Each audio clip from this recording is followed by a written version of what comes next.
Hello students, I am Dr. Amit Bhatnagar, Professor in the Department of Agronomy at GB Pant University of Agriculture and Technology, Pantnagar, Uttarakhand. Urea is the most common fertilizer which is used for the application of nitrogen and its demand is very high. But the problem with this fertilizer is that when we apply this urea, only 30, 40 or hardly 50% is recovery. About 50, 60, even 70% urea is lost in atmosphere either in gas form or lost into deeper layer of soil. So if we are using 100 rupees on urea, then we can get only 30 or 40, hardly 50 rupee advantage. So there are huge losses. So what are the losses from urea and how we can prevent this urea, I will tell you in this lecture. Urea बहुत commonly use fertiliser है और इसका जो हम application करते हैं केवल 30 to 40% ही हमको मिल पाता है और बाकी जो है गैसियस फॉर्म में सॉइल में नीचे चला जाता है। तो कौन कौन से मेजर लॉस हैं और इसको हम कैसे प्रिवेंट कर सकते हैं ये मैं इस लेक्चर में बताऊंगा। मैं ये कोशिश करूंगा लेक्चर हिंदी इंग्लिश दोनों में हो ताकि जो किसान भी जो हमारे किसान भाई हैं जो यूरिया का यूज़ करते हैं वो इसके बारे में समझ सकें। तो ये देखिए जो यूरिया के जो लॉसेस हैं generally there are 3 type of loss which are responsible. जो हम यूरिया डालते हैं तो हमको जो 3 तरह के लॉस देखने को मिलते हैं। ये मान लीजिए सॉइल है और सॉइल में ये हमने इसको डाला और ये मान लीजिए क्रॉप खड़ी है तो स्टैंडिंग क्रॉप में डाल देते हैं या हम बुवाई के समय डालते हैं।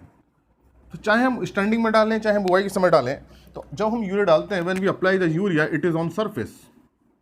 लेकिन अब जब हम बुवाई के समय करते हैं तो अगर हमने मान लीजिए बुवाई के समय डाला है खेत प्रिपेयर किया है फील्ड प्रिपरेशन किया है तो हम जो है ड्रिल के थ्रू सीड ड्रिल के थ्रू उसको थोड़ा सा नीचे डालते हैं। तो this is the urea which is applied in standing crop जो हमने क्रॉप में डाली और ये हमने डाला at the time of sowing.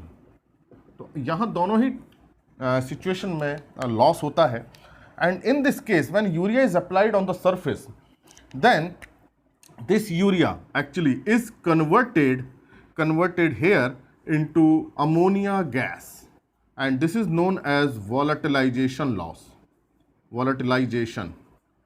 and this loss is very high 30%, 40%, even 50%।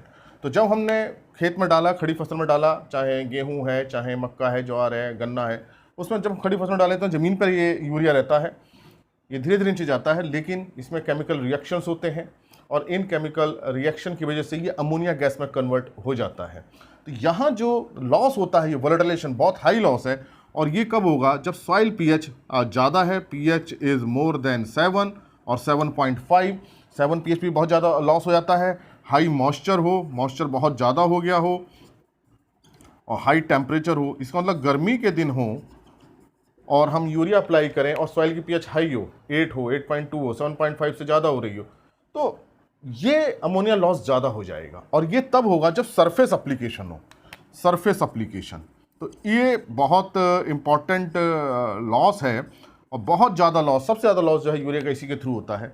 अगर ये यूरिया यहाँ पे हो नीचे इसको हम कर दें तब ये लॉस जो है बहुत मिनिमम हो जाता है। So volatilization loss can be minimized by incorporating urea into the soil। अगर हम यूरिया को ज़मीन में मिला दें तो वो लॉस को हम कम कर सकते हैं।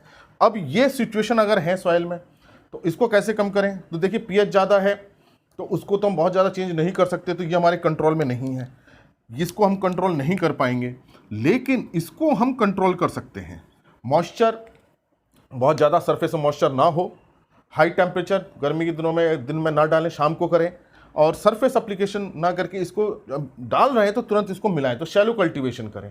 अब ये शैलो कल्टीवेशन तो करना बड़ा मुश्किल हो सकता है जैसे गेहूं के खेत में हमने डाला वो तो ऊपर ही रहेगा यूरिया।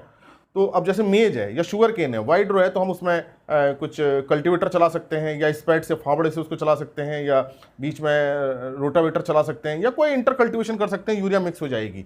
तो यहाँ हम अगर ये स्पेस है और हमने यूरिया डाला है तो हम इंटर कल्टीवेशन करके इसको मिला दें। लेकिन मान लीजिए वो नैरो स्पेस है गेहूँ है wheat in case of wheat narrow space crop inter cultivation is not possible तो ऐसे केस में हम क्या करें।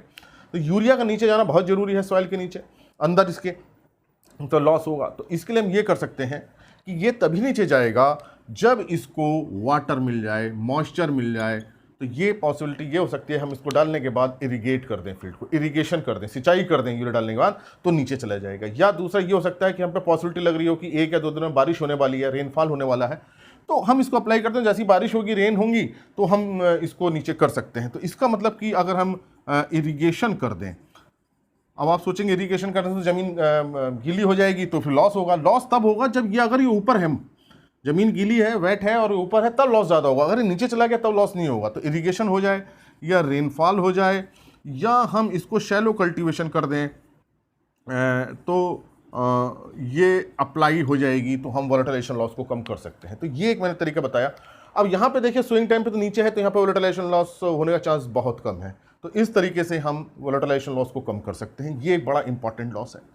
दूसरा जो लॉस है, ये मैंने आपको मैनेजमेंट बता दिया कि हम अप्लाई करना तुरंत इरिगेशन कर दें या इंटर कल्टीवेशन करें ताकि वो ज़मीनें मिल जाए। अब जो दूसरा लॉस है, अब देखिए यूरिया जब नीचे आ गई यहाँ, हमने चाहे इंटर कल्टीवेशन किया या इरिगेशन के थ्रू, पानी के थ्रू आई या रेनफॉल हो गई, बारिश हो गई।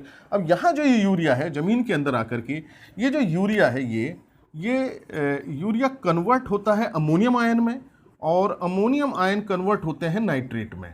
तो ये प्लांट्स जो होते हैं अमोनियम को और नाइट्रेट को एब्जॉर्ब करते हैं, मोस्टली नाइट्रेट को करते हैं, अमोनियम को भी करते हैं ऐसा नहीं है, लेकिन ये जो यूरिया की है बहुत तेज़ी से ये डिज़ोल्व हो जाती है, यूरिया बहुत ज़्यादा सॉल्युबल होती है और इतनी हाई सॉल्युबिलिटी के कारण जल्दी से नाइट्रेट बन जाते हैं, और ये नाइट्रेट इतनी जल्दी प्लांट रूट से एब्जॉर्ब नहीं हो पाते। तो क्या होता है कि क्वांटिटी तो बहुत ज़्यादा बन जाती है, there is more quantity of nitrate ion, but capacity of plant is not such that it absorb the nitrate. अब ये नाइट्रेट क्या होता है, पानी में घुल जाते हैं। अब ये पानी घुल के साथ नीचे चले जाते हैं। इस लॉस को बोलते हैं हम लीचिंग लॉस। तो ये नीचे किसके साथ जाएगा, पानी के साथ जाएगा, वाटर के साथ जाएगा, लेकिन कुछ टाइम बाद ये ऊपर भी आ जाते हैं अगर बहुत ज़्यादा नीचे ना जाए।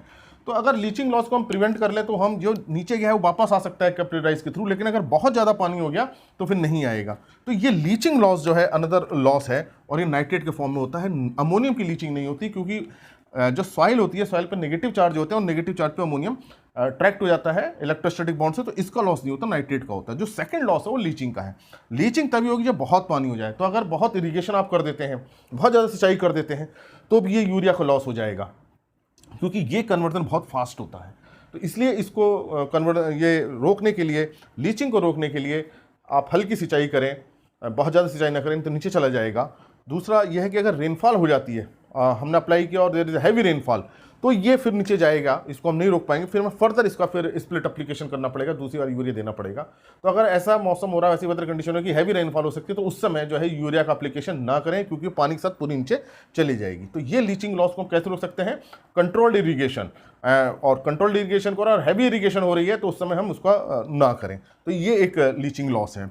तीसरा क्या है कि अगर ये पानी बहुत ज़्यादा भर गया, अगर मान लीजिए यहाँ पानी बहुत ज़्यादा हो जा रहा है और वाटर लॉक्ड कंडीशन हो जा रही है, तो देखिए जो नाइट्रेट बना था वो तो लीच कर जाएगा, और कुछ नाइट्रेट जो है, ये जो नाइट्रेट है इसको माइक्रोब्स यूज़ कर लेते हैं, इसके ऑक्सीजन को। कुछ फैकल्टेटिव माइक्रोब्स होते हैं, फैकल्टेटिव एरोबिक, कुछ स्पेशल स्यूडोमोनास हैं, बैसिलस हैं, बहुत तरह के हैं, जो इसकी ऑक्सीजन को यूज़ करके N2O गैस और N2 बनाते हैं, और ये दोनों गैस जो है ज़मीन से ऊपर निकल जाती है।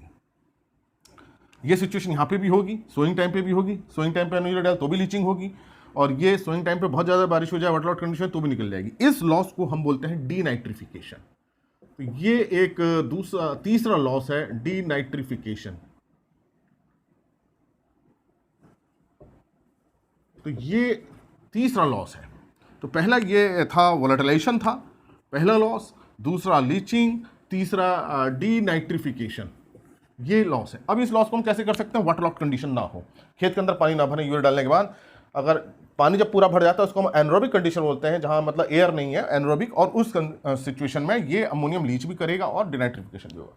तो इसको हम यूरिया का, अगर हमें एफिशिएंसी बढ़ानी है तो हमें क्या करना पड़ेगा, खेत में बहुत पानी नहीं भरना है, सिंचाई में ये कोशिश ना करें कि पानी बहुत ज़्यादा हो, इतना पानी भरें, इतना पानी हम देते हैं कि उसकी रूट जोन में रहे।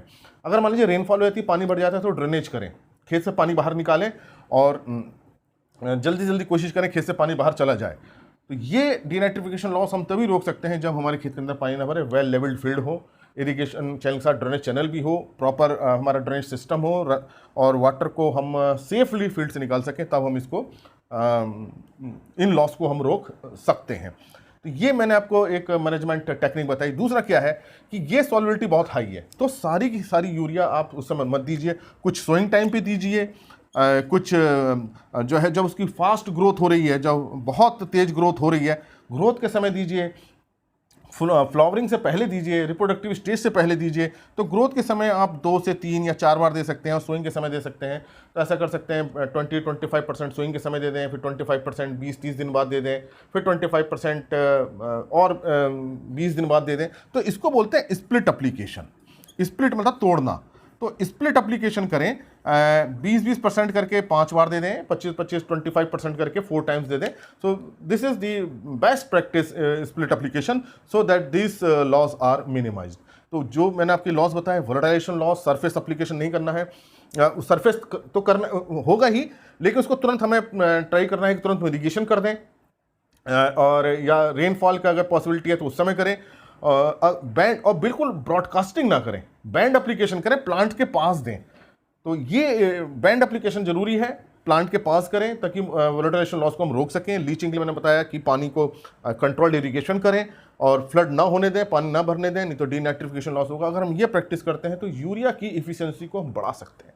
तो यूरिया का लॉस मैंने बताया था बहुत ज़्यादा होता है, और इसकी जो यूज़ इफिशियंसी है 30-40% है। तो 30-40% अगर हमारा यूज़ हो रहा है केवल 30 इतना, तो इसका मतलब हमारा 60-70% नुकसान हो रहा है। तो इसका मतलब 100 रुपये की जो हम यूरिया डाल रहे हैं उसमें केवल 30 से 40 रुपये की प्लांट्स को मिल रही है, 60 से 70 रुपये हमारे नुकसान हो रहे हैं। तो this management of urea is very essential, so that it's efficiency is increase. अगर यूरिया की हम इफिशियंसी बढ़ा देंगे तो डेफिनेटली प्लांट की ग्रोथ भी बढ़ेगी, और जो डिसएडवांटेज होते हैं, जो नुकसान होता है यूरिया ज़्यादा डालने से, यूरिया के लॉस से जो नुकसान हो रहा है, उस नुकसान से हम बच सकते हैं। तो this is the management how we can increase the efficiency of applied urea. तो हमें सरफेस से जब डालना है तो कोशिश करें इंटरकल्टिवेशन कर दें। अगर वाइड स्पेस क्रॉप है तो इंटरकल्टिवेशन नहीं कर पा रहे हैं तो इरिगेशन कर दें उसके बाद, लेकिन बहुत ज़्यादा इरिगेशन ना करें, या ऐसे टाइम पे करें जब बारिश होने वाली हो तो वोलेटाइलेशन लॉस रुक जाएगा। और पानी को बहुत ज़्यादा ना दें, नहीं तो लीचिंग लॉस हो जाएगा। इसकी सॉल्युबिलिटी बहुत ज़्यादा है। तो यूरिया को हम स्प्लिट अगर करके देते हैं, थोड़ा थोड़ा करके देंगे, तो नाइट्रेट भी थोड़ा थोड़ा बनेगा। तो स्प्लिट एप्लीकेशन हम करेंगे तो हम इस लीचिंग लॉस को भी प्रिवेंट कर सकते हैं, बचा सकते हैं लीचिंग लॉस को। तो यूरिया को 2 बार में ना दे करके ऐसा ना करें कि 50% बोआई में दे दी, 50% बाद में दे रहे हैं, ऐसा ना करें, नहीं तो ये बहुत ज़्यादा नाइट्रेट बन जाएगा। 3 या 4 या 5 बार में यूरिया को हम देते रहें, लेकिन जब प्लांट को सबसे ज़्यादा डिमांड हो तब उसकी क्वांटिटी को हम बढ़ा सकते हैं।